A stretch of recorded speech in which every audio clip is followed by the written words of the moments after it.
2 দিনে দুনিয়া আসা কত বড়াই করি আমরা। আজকে মরলে কালকে 2 দিন, অথচ আমাদের অহংকার কমে না। সামনে কত অসুস্থ মানুষ দেখি, তারপরে অ্যাক্সিডেন্ট মানুষ দেখি, কত মানুষকে দেখতেছি অসহায় রাস্তায় থাকতেছে, তারপরেও আমরা জীবনে শিক্ষা নিতে পারি না। মাঝে মধ্যে তো মনে হয় টাকাই সব কিছু, কিন্তু আসলেই না, মিথ্যা, টাকাই কিছু না। এই রমজান শুরু হয়েছে, কিন্তু অনেক মানুষ দেখা গেছে অনেকে অনেক খারাপ ব্যবহার করে, অনেকে রোজাও রাখে। এমন এমন মানুষ আছে বলে আমার কর্ম আগে ধর্ম পরে, কিন্তু আসলে ধর্মটাই তো মেইন, কিন্তু কর্মটা কি মেইন? কর্ম তো আমাদের আল্লাহ ব্যবস্থা করে দিব। রিজিকের মালিক হয়েছে উপর আল্লাহ। দুনিয়াতে যত পাঠাইছে তিনি আমাদের রিজিকের ব্যবস্থা করে দিবেন। তাই ধর্ম আগে, কর্ম পরে। ধর্ম যদি আমার ঠিক না থাকে তাহলে আমার নিয়ত ঠিক থাকবে না, আমার রিজিকের মালিকও আল্লাহ।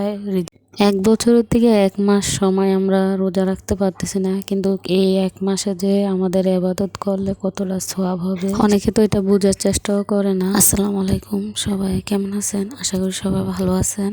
আসলে মাছ কাটতে আইসা অনেক সমস্যা।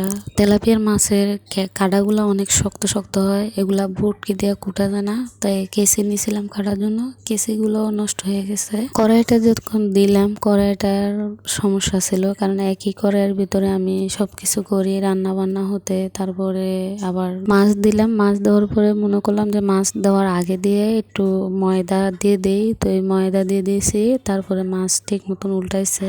মাছের তেলগুলা রাখা যায় না, কারণ অন্য তরকারির ভিতর দিতে গেলে দেখেছে গন্ধ লাগে, তাই কি করলাম, মাছের তেলগুলা দিয়েই তরকারি রান্না করে ফেললাম।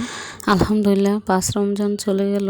আল্লাহ যত শরীর সুস্থ রাখে, আবারও বলি সবার শরীর যত ভালো রাখে। আল্লাহ আমার শরীরটার জন্য দোয়া করবেন। আমি অসুস্থ মানুষ, যাতে আমার শরীরটাও সুস্থ থাকে, আপনাদের মাঝে কথা বলতে পারি। সবার সাথে আসলে কথা বলতে এখন দেখা গেছে কি ভালোই লাগে। এখন যেভাবে কথা বলতেছি, আসলে আমি 2020 সাল থেকে যদি কথা বলতাম তাহলে হয়তো আমি এতদিনে অনেক পরিচিত হতে পারতাম সবার সাথে। শুধু কথা বলার জন্য আমি ভিডিওগুলো করতে পারি না, ভয়েস দেওয়ার জন্যই সমস্যা হয়েছিল, কারণ ভয়েসটাই মেন। লজ্জা লাগতো নিজের কাছে অনেক।